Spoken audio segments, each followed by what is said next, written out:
Hey guys, it's Mandy from Mom Craft Teach. Welcome back to my channel.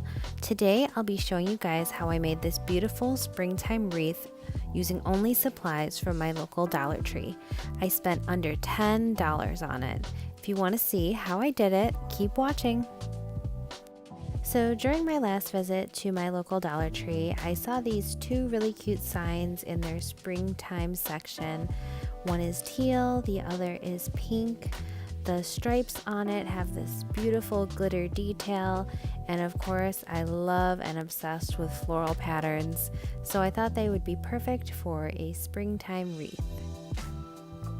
Okay, so for this project you will need a 14-inch wreath form, which is usually found in the floral section or in the craft aisle. You will also need a pack of chenille stems. These I found in the Easter section, and they came in a variety of colors. You'll also need 4 rolls of decorative mesh per wreath. For the pink sign, I'm using pink. For the teal sign, I'm using white.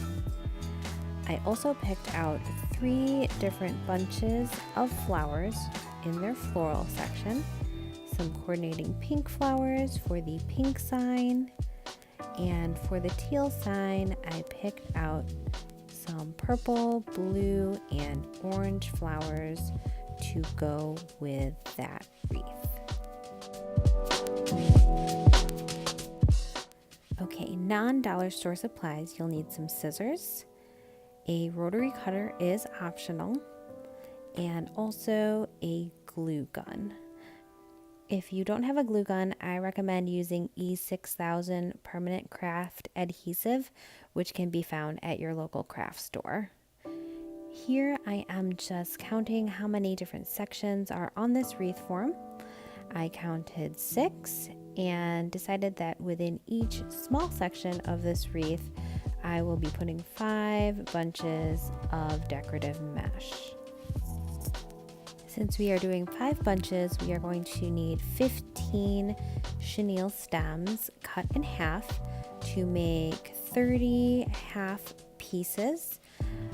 The pack of chenille stems that I got for Easter only came with 10 of each color, so I decided to use 10 of the pink ones and then 5 of the green ones, and the mesh will cover them up, so I'm really not worried about it not matching.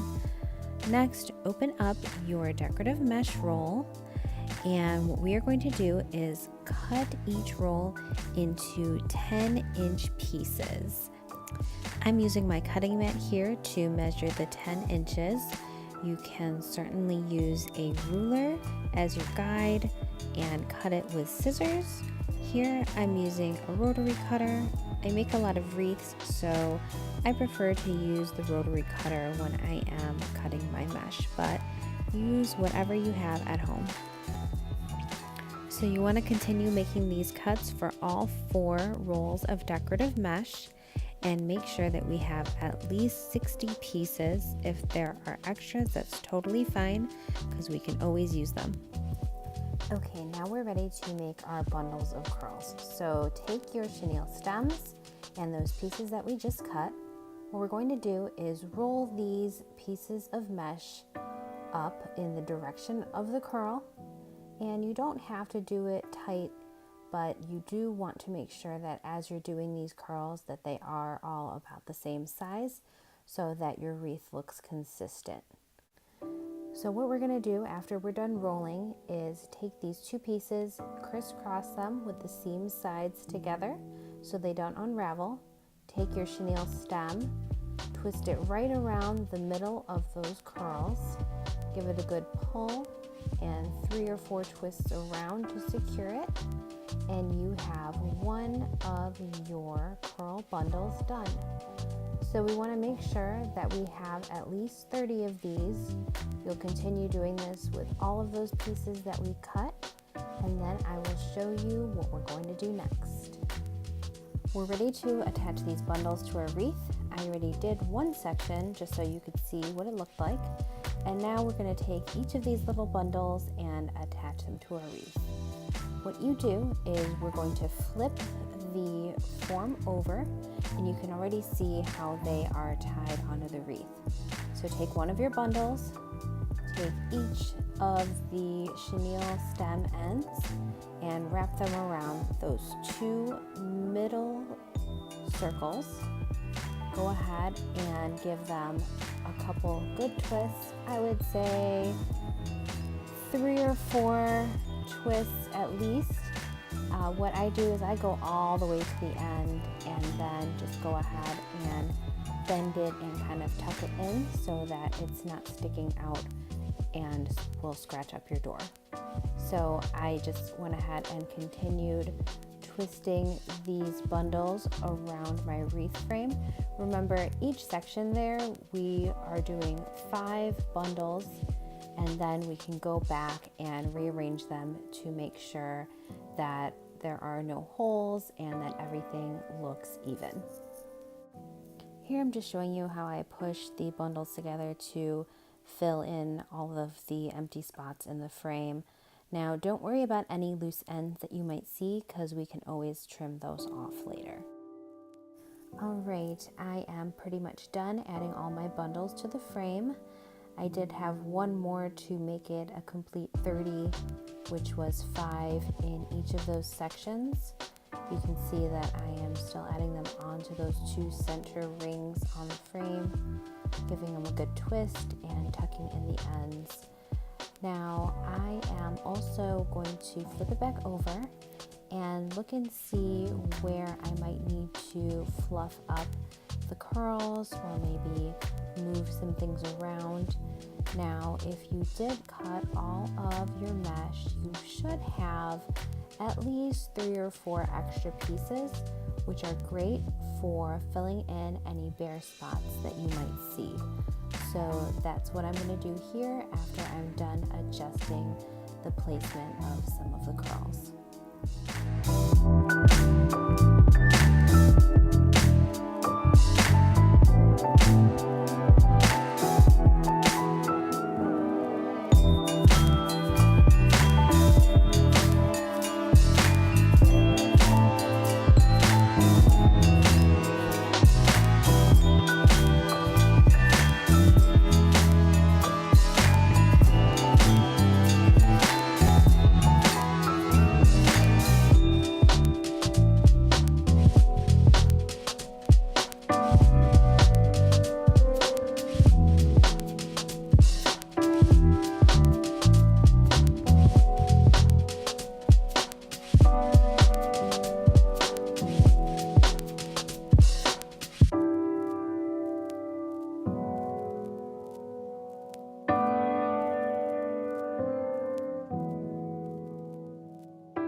Now that we're done adding the curls to our wreath, we are ready to embellish it with that sign and the flowers.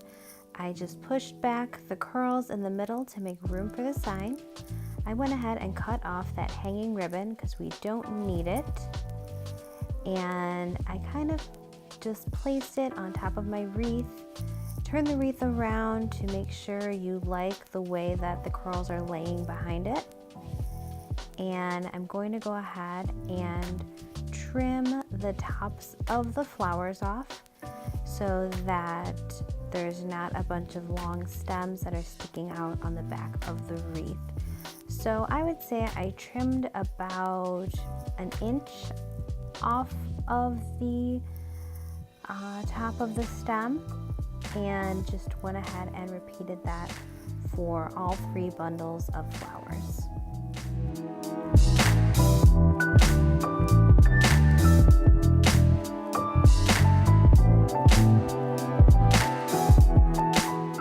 So here you can see I just arranged the flowers around the sign to make sure I had enough, and then I pulled the leaves off of the stems just to see if I want to add them as well.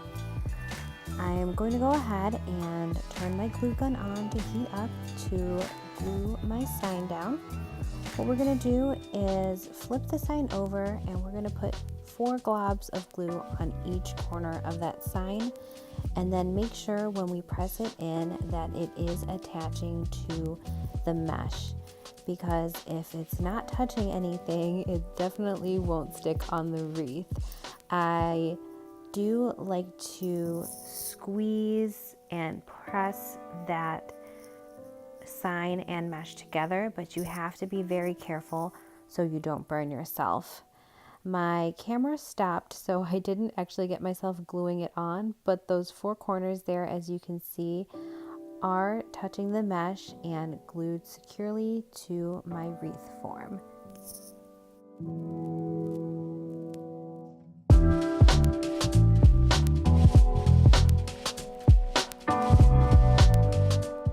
Alright, now we are ready to glue our flowers on. I went ahead and put some glue around that stem area, pulling back the petals just so that they didn't get in the way. And you're just going to start placing these flowers evenly around the frame, making sure that they are far enough over that they're not covering anything that you want to be showing on the sign, and also making sure that they are nestled into that mesh so that they will stay in place after you glue them.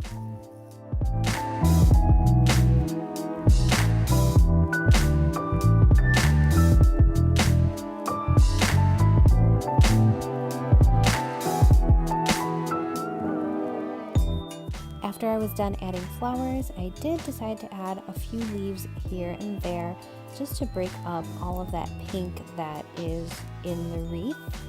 And once I was done adding those, I went ahead and trimmed any loose ends that I saw, and my wreath was completed.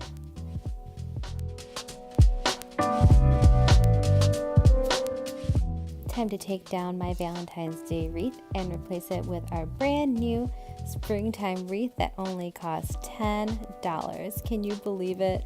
So beautiful. Thank you guys for watching this tutorial. If you liked it, please do give it a big thumbs up. And for more tutorials and exciting content coming to my channel, please subscribe. Bye!